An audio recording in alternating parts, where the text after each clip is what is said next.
রেস্টুরেন্টে খাওয়া তো অনেক দূরের কথা, খুব যদি দরকার না হয়, আপদ বিপদ না হয়, তাহলে আমি তো ক্যান্টিন এমনকি বাইরের দোকানে পর্যন্ত কিনে খাবার খাই না। আমার যে ইচ্ছে খুব একটা করে না সেটা বলবো না, মাঝে মধ্যে একটু একটু ইচ্ছে হয়, কিন্তু খুব যে বাইরে খেতে ইচ্ছে হয় তা না। মাঝে মধ্যে কিন্তু একটু একটু ইচ্ছে হয়, কিন্তু কি হয়, পেটটা আবার সায় দেয় না। মন আর পেট সবসময় আবার সমান্তরালে চলে না, তাই আর কি। তাই সবসময় যখন ডিউটি থাকে, বিশেষ করে মর্নিং ডিউটি অথবা নাইট ডিউটি করে আছি, তখন তো আর এরকম সময় হয় না যে 2-3টা তরকারি রান্না করে খাই।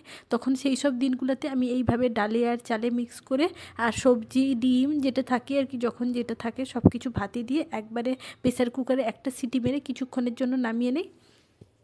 নামিয়ে নেওয়ার পর কিছুক্ষণ প্রেসার কুকারটাকে রেস্ট ইন পিসে রাখতে লাগবে, তারপরে হলো বেসিনের মধ্যে উল্টে দিতে লাগবে আর কি। তারপরে স্নান করতে যাই, পুজো করতে যাই, কত কাজ টাজ করে এসে তারপরে প্রেসার কুকারটাকে ধীরে ধীরে তুলবো। প্রেসার কুকারটাকে তুলে ভাতটা একটু ঠান্ডা হবে, ততক্ষণে আমি একটা বড় করে পেঁয়াজ, যদি সোমবার না থাকে আর কি তাহলে পেঁয়াজটা খাই, সোমবার থাকলে তো খাওয়া যায় না, লঙ্কা আর তেল আর লবণ দিয়ে নেই, আর যদি ধনেপাতা থাকে তাহলে তো খুব ভালো হয়, দিয়ে ভালো করে সুন্দর করে মাখিয়ে, আর তার সঙ্গে থাকে কোনো দিন থাকে ঘি, কোনো দিন থাকে আবার আচার। ব্যাস এই কয়েকটা জিনিস হলে আমার আর কিচ্ছু লাগে না। যেমন আজকে আবার ঘির ডেট ছিল আর কি, তাই লঙ্কাগুলোকে ভালো করে মেখে নিয়েছি। এই যে আমার ডালে চালে কি সুন্দর লাগছে না?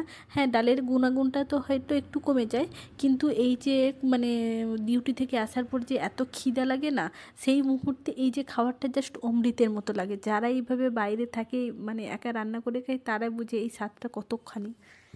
ওই যে বলে না, দাঁত থাকতে মানুষ দাঁতের মর্ম বুঝে না। বাড়িতে যখন থাকতাম না, একটু খাওয়ার এদিক ওদিক হলে মাকে বলতাম, দে আজকে খাবারটা এটা ভালো হয়নি, ওটা ভালো হয়নি।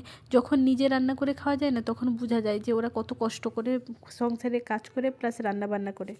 আমাদের তো রান্নাটুকুও মাঝে মধ্যে করতে ইচ্ছে করে না। এই যে এই ডালে চালে খেয়ে যে থালা পুরো পরিষ্কার হয়ে গেছে, চেটে পুটে খেয়ে নিয়েছি, তারপরে এখন 10 মিনিট ধরে দাঁত